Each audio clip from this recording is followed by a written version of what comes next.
কেমনে আল্লাহকে ভুলে যাও বাপ? চেহারার দিকে তাকায় দেখছুনি? বেনামাজি হওয়ার কারণে চেহারার হালাত দেখছুনি বাপ? ভালো করে দেখো চেহারা কেমন হয়েছে। সেজদাবিহীন চেহারা কেমন হয়? অপবিত্র শরীর, পেশাব পায়খানা ঢিলা কুলুক নাই, পানি ব্যবহার করার খরচ করার ফিকির নাই, চেহারার হালাত দেখো বাপ। কত পাউডার তো ডেলি ডলো, কাম হয় না। চেহারা অসুন্দর, কালো, চেহারা পাষাণ, চেহারা পাষাণ। ইমানওয়ালার চেহারা সুন্দর হয়, সেজদাওয়ালার চেহারা সুন্দর হয়, দাড়িওয়ালার চেহারা সুন্দর হয়, গোলামিওয়ালার গোলামি বন্দিগি যে করে তার চেহারা সুন্দর হয়, চেহারা সুন্দর। পর্দানশীল মার জীবন দামি হয়। রাবেয়া বসরি নিজেকে পর্দায় রাখছে, আল্লাহ তাআলা তারে গোটা পৃথিবীতে পরিচয় করাই দিছে।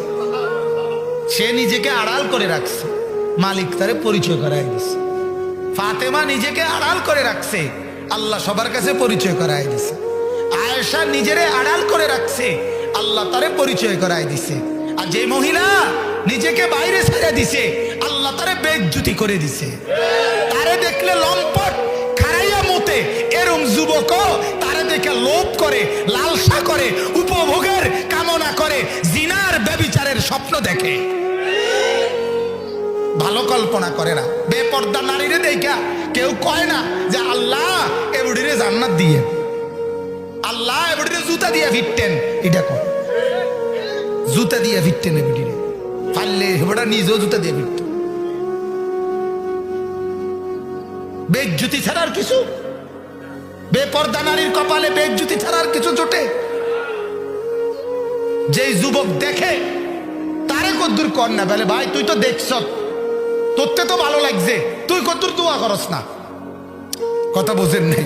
তোর তো উপকার হয়েছে একটা, তুই চাইছ, তুই কদ্দুর দোয়া করছ বুড়ির লেগে।